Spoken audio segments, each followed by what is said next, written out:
Hello and welcome everyone to September 5th regular Legislative Committee meeting of the town of Vegreville. We'll start with the approval of the agenda. We'll be looking for a motion. Thank you, Councillor Lemko. Is there any additions or deletions? Seeing none, all those in favor? Carried. Thank you. Next up, adoption of our last Ledge meeting minutes. Councillor Bullock makes the motion. Any errors or omissions? I just read them. I wasn't here, so. Okay. That being said, all those in favor? Carried. So, first up is Director Johnston. Thank you, Your Worship. Today we are just going to present the ATCO Energy Solar Viability Study. The town of Vegreville has worked with ATCO to complete a solar cogen electric viability study and has received the results. The study has taken the previous electrical consumption by month for 3 different facilities and analyzed them to determine the feasibility of offsetting the off-grid power consumption with solar energy. The following locations were part of the study and consumed the respective amount of energy in 2022. The locations were the arena with an annual consumption of 267,000 kilowatt hours, the aquatic center with 664,000 kilowatt hours, the social center with the annual consumption of 77,000 kilowatt hours. ATCO has provided project information for the arena and social centers as they were the 2 most feasible places to put them. And the following 2 pages shows that information individually. So page 2 is the arena. The solar system would contain 329 modules, which could produce 102,000 kilowatts annually. In the summer months, we would produce more than we would consume. So to get the maximum benefit for that, the power would have to be sold back to the grid, which would allow us to earn about $9,000 annually. We would produce with what we would produce and consume, we would save about $12,400. with a total annual savings of $21,000. The total estimated cost to supply and install the solar panels, however, is $363,000. So depending on where power rates go, if we were to look at power costing 20 cents per kilowatt hour and sold power back to the grid, we could see payback in approximately 17 years. If we did not sell power back to the grid, the payback would be approximately 29 years. So in conclusion, if the town of Vegreville spent $362,800 of cash to fund the arena solar panel project, we may see payback between a 17 and 30-year term. However, that would most likely exceed the usable life of that facility. So it's probably best off factored into a new or future build rather than putting it on this particular facility and then looking at moving it at a later date. The graph that you guys also see in front of you is the production versus consumption. So as you can see from the arena's perspective, we would produce the most power in the time that we would use the least amount of power. So it's somewhat counterproductive unless we do choose to sell back to the grid. Moving on to the social center. The social center system would contain 138 modules that could produce 77,000 kilowatts annually. In the summer months, we would produce more than we would consume. So once again, we would have to sell back to the grid, which would allow us to earn about $3,200. With what we would produce and consume, we would save about $11,000 for a total annual savings of $14,000. The estimated cost to supply and install for this facility would be approximately $150,000. So the cost payback here, again, assuming power is at 20 cents per kilowatt hour, would be approximately 11 years if we sold power back to the grid, or approximately 14 years if we didn't.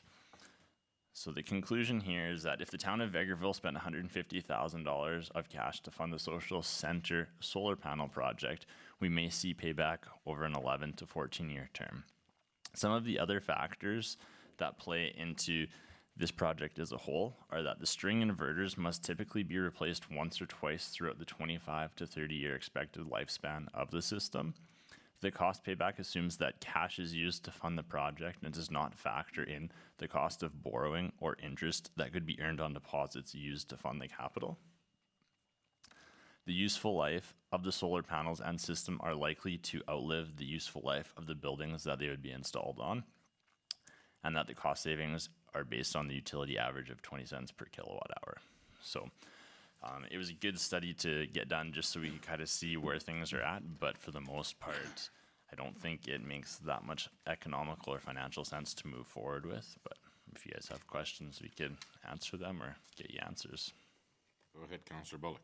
I was just curious about those string inverters, so what's the pricing on those? Do there be any? So that they didn't actually break out. That would be one of the things if we wanted to go back to them, we could inquire more.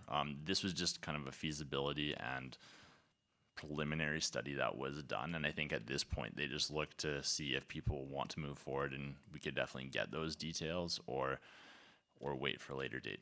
One question that we did ask that I don't know if we ever received an answer to was the cost of taking the solar panels and the systems off of an existing building and reallocating them to a potential new build, and they didn't provide that number either at this time. Go ahead, Councillor Rudy. Is this information that ATCO provided to you usable if we wanted to apply for federal or provincial grants in the future? Knowing that what today is the energy reality could be very different even a year from now. Yeah, my understanding is that we've paid for the study, so it is our information. So I think we would have the ability to use that moving forward. And I think their ultimate goal is to move forward in conjunction with them. And I think that their process allows them to do some of the legwork as well in applying for those grants when available. Okay, so it's not proprietary and they haven't, so we have access to all of the information that we need, understanding, of course, that ATCO has a vested interest in facilitating our ability to be able to apply for grants or utilize their information. Yeah, we have paid for the study, so my understanding is that it is our information to use as we see fit. Okay, thank you.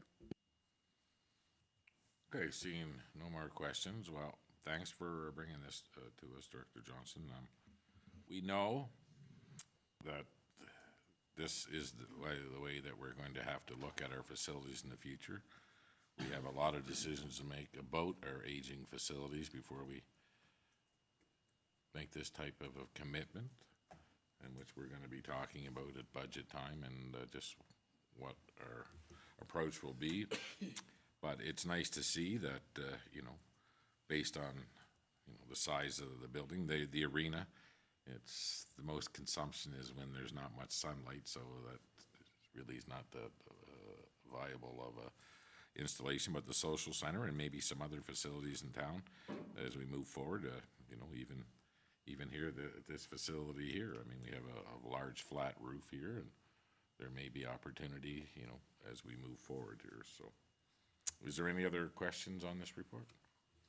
Okay, again, thanks for bringing it forward, and we all at least have a little bit of an idea of what the future could look like when it comes to how we can offset some of the cost, and if the facilities were going to be in the position of lasting as long as the panels, it would make sense. So, okay, thank you very much. Next up, CAO Ling. Thank you, Your Worship. Next up on the agenda is the distribution revenue forecast for the 2024 ATCO electric franchise fees. Annually, we get information from ATCO on pre-budget on what our estimated franchise fee would be for the following year. And of course, Council has the opportunity to increase, decrease, or remain the same the amount of franchise fee that we collect. So it says your franchise agreement allows for an annual change to the franchise fee percentage. However, specific procedures must be followed before the fee can be changed and take effect. This letter is intended to provide you with an overview of the franchise fee change procedure as follows. So your municipality must decide if a change is required and what the new fee percentage should be. ATCO will provide revenue estimates to help with this. If the new fee is greater than the pre-approved cap in your franchise, a different process is required. And then it goes on to list of the steps that we have to follow to make the changes. But we have to inform ATCO if we are interested in making a change, we have to let them know by October 10th. And then we do have some advertising requirements for the public, and then it needs to go in front of the AUC for approval. So we have to send that in by November 15th. So the following information will help you decide the appropriate fee percentage for your community. So right now, our current fee percentage is 10% of the distribution revenue. The fee cap is 20%. Our distribution revenue previous calendar year has been $7,249,203. The estimated 2003 distribution revenue is $7,023,976. That's an estimated on the first 6 months of data. So our estimated 2024 distribution revenue is based on $7,234,695. To estimate the franchise fee amount, multiply the estimated distribution revenue by the fee percentage. When calculating your revenue requirements, please remember that this fee is paid in additional to linear taxes on the distribution system. So basically, out of that estimated distribution revenue, we would take 10% would be our franchise fee for the year. So if council this is for information. Incoming call. Okay, thank you very much, CEO Ling. So, and if everybody's looked at their ATCO bill, this franchise fee shows up right on your bill. It is more or less another form of tax that the town levies on citizens, because we do charge ATCO a linear tax on their infrastructure that they have in town already, they pay tax on.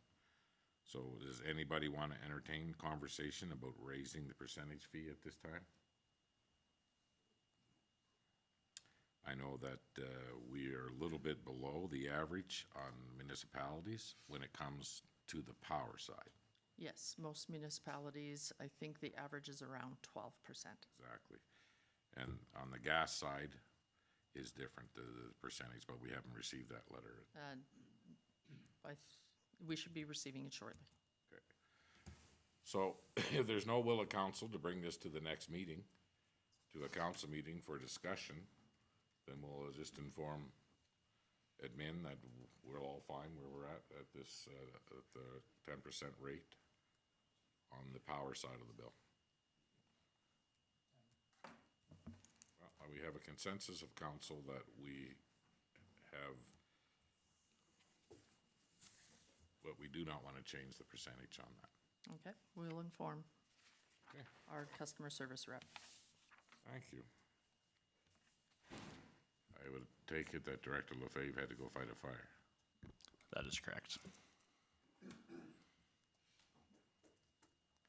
Do you need to go?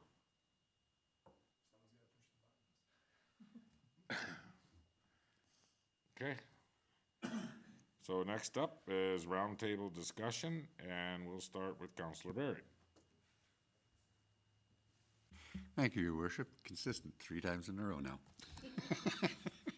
I really don't have a lot other than to say that it is confirmed now that the Ag Society will be running the corn maze this year, and they're making some fast moves to put things together, and it's actually coming together fairly well for short notice, so I'm thinking that things will go. I've volunteered to assist in seeing some of it getting done in order to help transition. I will say, I was out there last night and we walked through the corn, and I'd say 80% of it is over my height. In fact, a heck of a lot of it, I can't even reach the top of it. So it's dense, it's tall, and there's only about one spot that all of a sudden I can see a little ways. And so that's about the only place I've got to put a scarecrow this year. It is shall we say, we said it more than once last night, it's amazing. It is coming along really well, so I think that I'm hoping that we can support them and pull it off and transition it over to the Ag Society. And could be interesting. It won't be quite as big, but I think it should be very enjoyable. Well, let's hopefully that they can turn this into an annual fundraiser Yep, I'm hoping so. themselves, and They're wanting to keep it as a community event, so that the bulk of everything is supporting volunteers or nonprofits in the community. So they're trying to keep up the theme of what we've had, but and then I'm hopeful. I think that it's going to be good. Thanks. thank you. Next up, Councillor Bullock. Thank you, Your Worship. Well, the only things I really got to say, I did have a couple calls. One, too bad Director Lefebvre had to leave, but back alleys due to all of the rain, I got a couple calls on around the garbage bins that they're filled up with water, you know, so getting to the garbage bins is an issue, so can't do nothing until it's dried up and can grade something or build it up a bit. Another thing that came up was the highway signage for the other businesses in town. One of the businesses had got to me and said they checked on getting a sign, they couldn't get one, but they believe there's spots available. So, that's all I got. And did you direct them? Yes, I did. I did direct them, but I got a second phone call on that as well. So we'll just need to follow up on that. And again, on the north side of the Highway 16A, we used to be available, but now that land's been purchased, those signs are no longer available, so.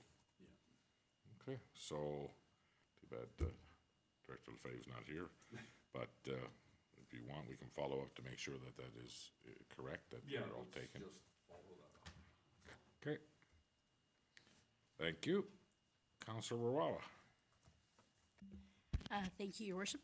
I actually have a few that I want to bring forward, a few phone calls, and then I kind of just wanted to address something social media-wise. So the first phone call that I had somebody reach out to us to me with a concern that they were talking about summer students, and they were mentioning the age of the summer students. So they were mentioning they were students essentially, and they were wondering why we were hiring students over the summer. So I gave them an answer, but I thought it would be fair to just share with everybody that part of the reason that they want to see the students is that the town is able to access programs like the Canada Summer Jobs Program, which actually covers a portion of their wages, and also there is an age requirement with that. So that's why you would see that. The question was just asked because of seeing high or rising numbers of unemployment, why we maybe didn't see out in the summer position some, more, a little bit older people out there. So I just thought I would share that that's the reason why we are doing that with Canada Summer Jobs. And that's the reason they would see those summer students. So the other one that was, I had phone calls on this specifically, that's why I want to address the topics, but it was just about something kind of that starts with social media. So I really appreciate when anybody calls us. I don't know if people always apologize by saying, oh, I don't think we should be calling you. I think people should be calling us, and it's okay for us to direct them then to the right departments, but making us aware is very good. So a couple of these issues that were brought forward to me, when I got a specific call about them, I was alerted that they had been on some of the social media sites. And I guess I just want to take this opportunity to say, the social media site is fine, people can do what they want, but reach out to the actual town, reach out to the actual councillors, because first of all, I did go back and look, follow up a few of the things that I had seen, and it's unfortunate that when stuff gets put out there, the people that post back don't have any guarantee that they actually have factual knowledge of what they're presenting on the social media sites. Often, they present with anonymous. We don't know where they're from. They may not be from here. And quite frankly, I think everyone knows I'm pretty opinionated, but if I'm gonna put something on social media, it's my face behind it and I don't mind standing up for it. So I would encourage people, reach out to us, don't be scared to. We can get you the actual information. So that's all I'm saying about the social media side of it, but I just think it's important to be said because when I went back in, I can tell you, I went through dozens of comments, probably what you shouldn't do on your couple days off, but a lot of it was not factual. was opinions, often of people not from the community, certainly not taxpayers of the town of Vegreville, and a lot of them don't have their face or name behind it. So I would think that, I think I actually made a social media post of my own, encouraging people that if it comes anonymous, I would actually hit ignore. So that's just the tip I'm throwing there. However, from there was a couple of things that I did want to just maybe bring forward and have you guys just look at. There was some concerns about some changes maybe in access at the aquatic center. So again, I don't need an answer to that right now, but if we can just look, I did say to the one person who contacted me that when you have a pass, it should be for a given number of hours, but if you're still getting the same hours, it doesn't automatically mean the same programs within the pool or whatnot. There could be a change in that. Their concern was a reduction of, they were saying times, and then saying no reduction in the costs to the passes. So if we could just look to that to make sure that they still have access to the same hours, that would have been one of them.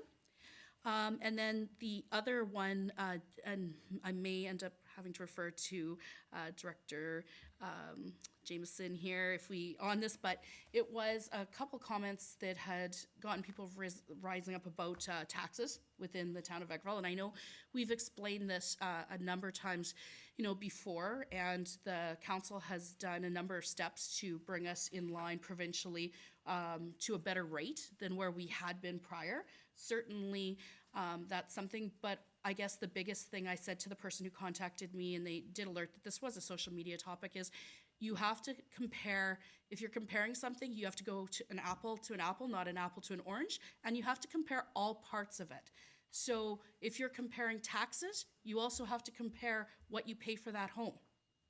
Because the reality is, we may be $500 higher than a neighboring community, but you have to ask first what services you get for that same, and not amenities.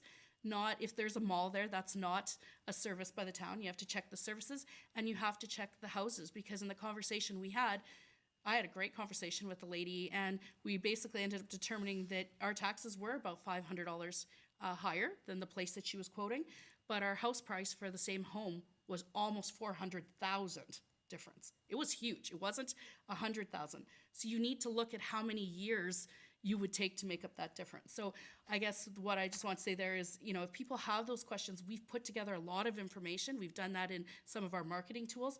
Please reach out to Jameson and through the town or, appropriate departments, and they can get you that info. But like I say, I was very appreciative of the person who reached out to me, and we had a great conversation, and they understood and thanked us. But just more people reach out to us directly, because we're actually going to be able to give you factual information.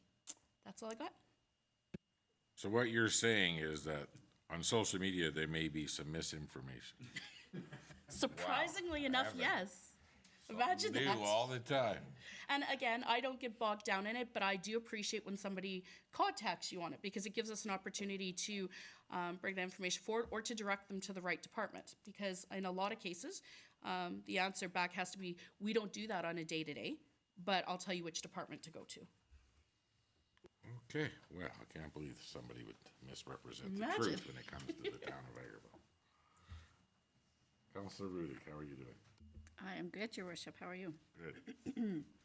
So I had a couple people reach out to me about programming in our aquatic fitness center, because it was, of course, on social media.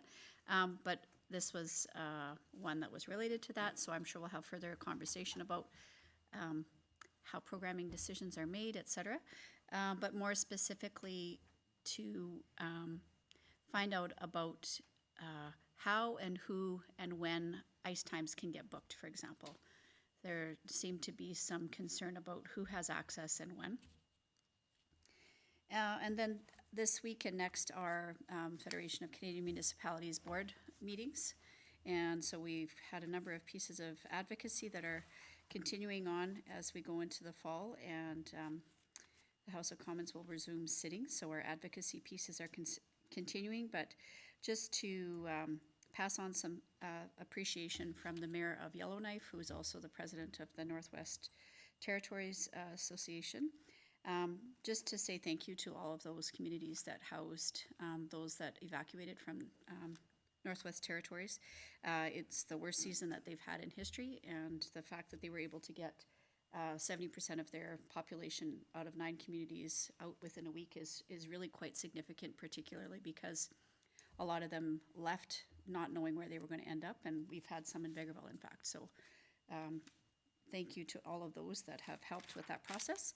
And some of the topics that came up on our Prairies and Territories Caucus today, FCM advocacy about bail reform and talking about more effective way to be able to deal with some of the conversations that we've had here with people that are coming into contact with policing agencies and making sure that both big cities and small communities are well protected at the same time we continue to protect Canadians who are both within and outside of the judicial system. And conversation about Bill C-18, making sure that smaller communities like ours who have independent news agencies also have the ability to be able to share that information, that it's starting to be more of an issue that perhaps wasn't anticipated with the federal government thinking that Facebook would roll over like it did in Australia, but it's actually turning into, they're talking a lot about the large media and the large companies, but they're missing the point that for a lot of smaller communities, the smaller markets, it's important that we have access to local radio station, local newspapers, and those are economic drivers in smaller communities and really important, particularly in having access to democracy, to be able to advertise and be able to share information with our citizens. And then the last bit of information is continuing to talk about extended producer responsibility. So Alberta was the last province to join and the last province to have stringent regulations. So we're going to have some more conversation. I'm sure Dale, Director Lefebvre, will have some more information about that, and Alberta Munis will have that as a conversation at our upcoming conference. But the regulations are changing, and April 2025, producers will have to take responsibility for the goods that they produce, which takes some of the pressure off of municipalities, which means that this is a perfect time for us to talk about our waste management and what we're doing for the future. And that's what I've got. Thank you very much. Councillor Curtis. Thank you. I'm not sure if Councillor Lemko is gone yet or not. No. So I have a few things from our VTAB meeting we had last week.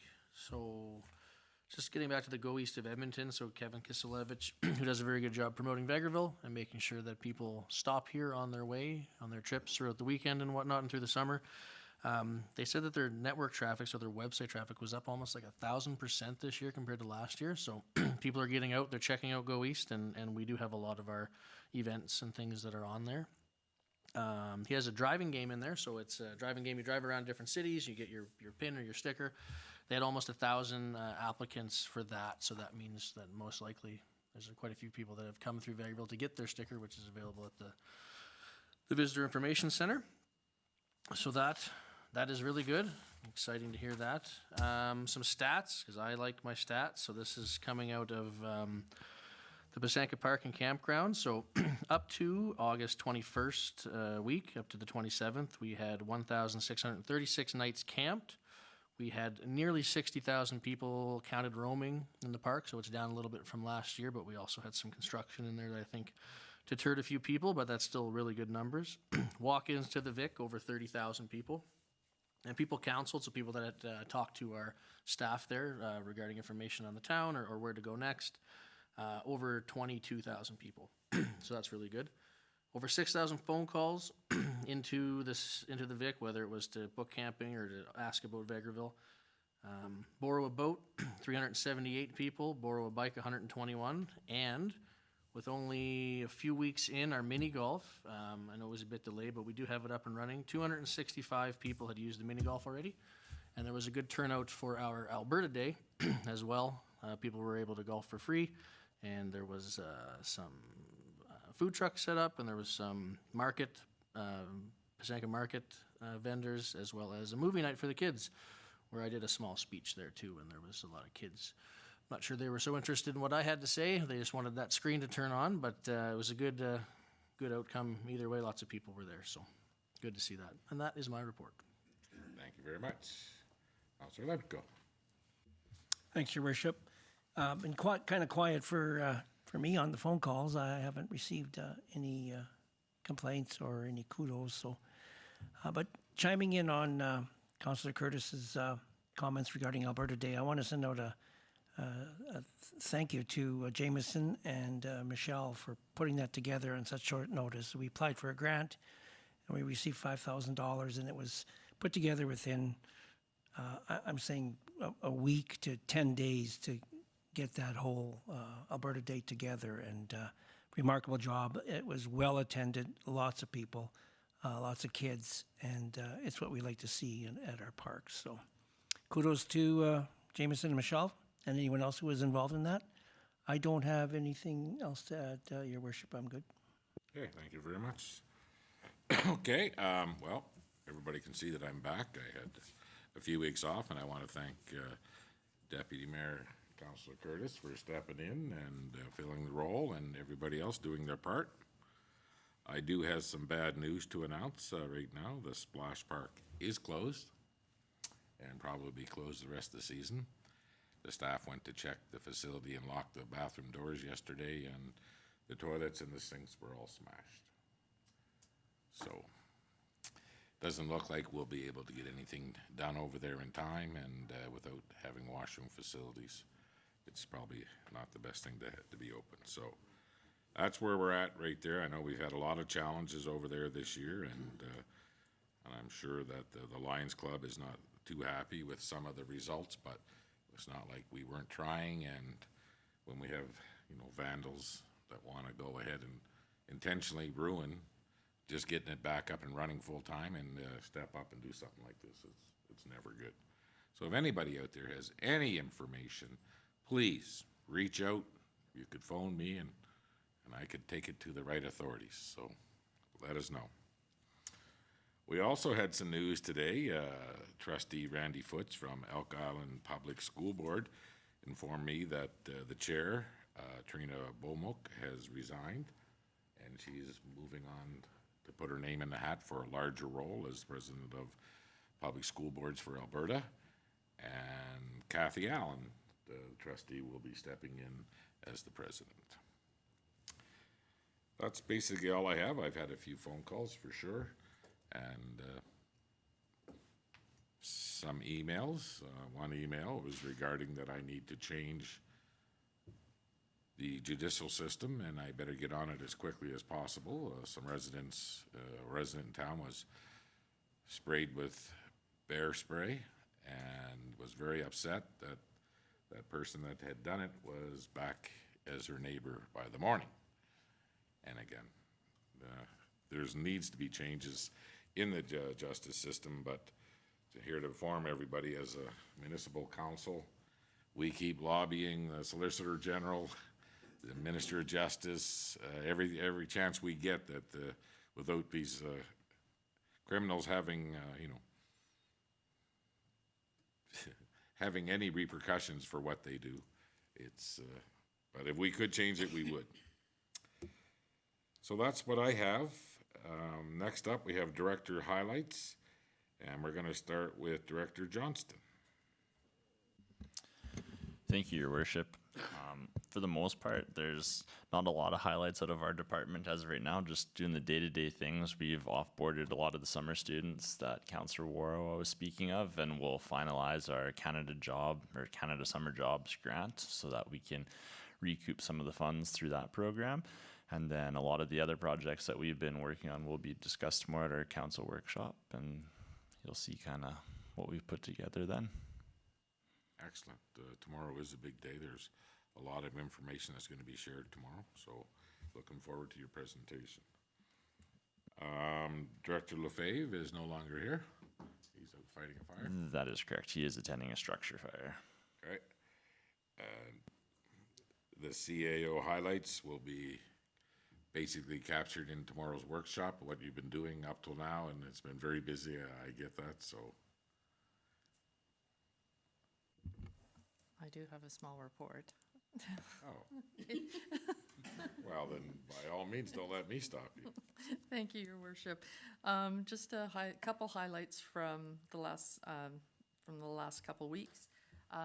Been working with SMT. We're gearing up for 2024 budget. The discussions on the meeting schedules, the manager's presentations, all that stuff that'll be coming forward to council. So we're working on organizing that. I've met with CAO Potoprosny over at the county in Minburn. Her and I had a really good chat last week, and I've also been working with corporate services on the new payroll and HR administrator job description and the posting. It got posted last Friday, externally, internally, so it'll be out there for 2 weeks. And I also volunteered at the Alberta Day celebration last Friday at Pessinka Park, and I was really happy with the turnout there. I managed to get a chance to walk around before I started my shift at the popcorn stand, and there were lots of people. There was lots of things to do. It was a well put together program, considering how quickly it came together. And that's my report. Thank you very much. That being said, so we go through the calendar, the upcoming events. We got a council meeting on Monday, Ledge on the 19th, and then the Rotary Skate Park is having its grand opening on the 22nd. And I've been away, so the first day back, I had to roll by there on Sunday, and I was simply amazed at the amount of youth in this community that are using that new facility. I don't think anybody read the part about stay off the grass, but I didn't want to ruin anybody's day, so I just took it in. So with that being said, is there any other business of council? Then we have 2 items in closed session that we'd like to deal with today. So if I could get a motion to go into closed session, Councillor Curtis, all those in favor? Carried. At 3:39, Leslie.